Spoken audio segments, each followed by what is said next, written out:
कल बल रही गुमसुम बैसल लागै छल पर सुना गे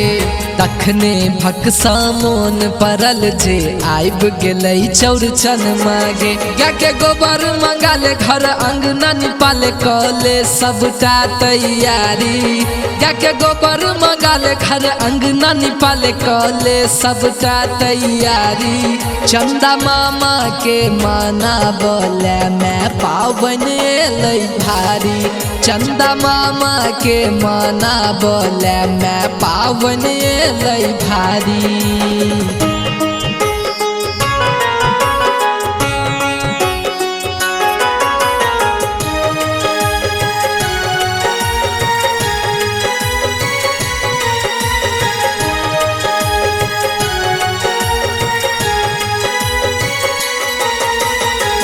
कहने लाब के कथी सब हेते लागल छै हाट आई सबटा बिकेते जे जे बेगरता छौ सबटा पुरेबो एक एकटा चीज हम बिछ बिछ क लेब हुनके देल त सबटा छै मैं हुनका सकी बाछब गे हैत जेना जे अपनो दिस स झूठे के की काछब गे चलै उठ क नहाले अब सब सरियाले पहिरई ने नबका साड़ी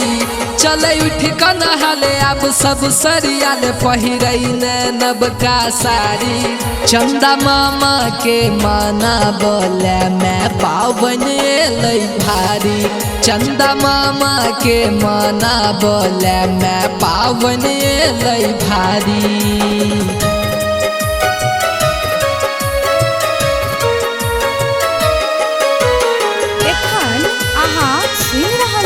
जय श्री कैसेट कंपनी के प्रस्तुति।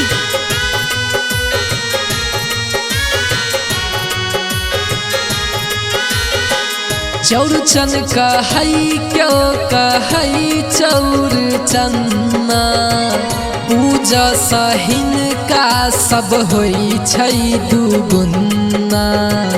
दोख हटई सब पाप कटई छै ललसा जे रहई से सबटा पूरई छै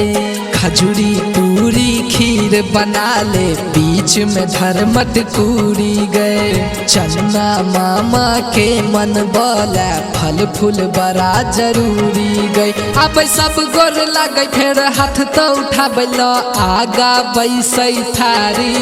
अब सब गोर लगे फिर हाथ तो उठाबै ल आगा बैसै थारी चंदा मामा के माना बोले मैं पावन लई भारी चंदा मामा के माना बोले मैं पावन लई भारी कल बल रही गुमसुम बैसल लागै छल पर सुना गे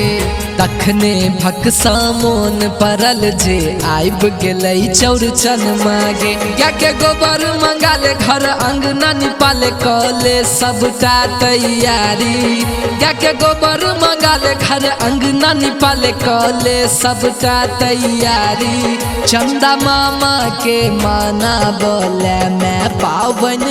लई भारी चंदा मामा के माना बोले मैं पावन लई भारी।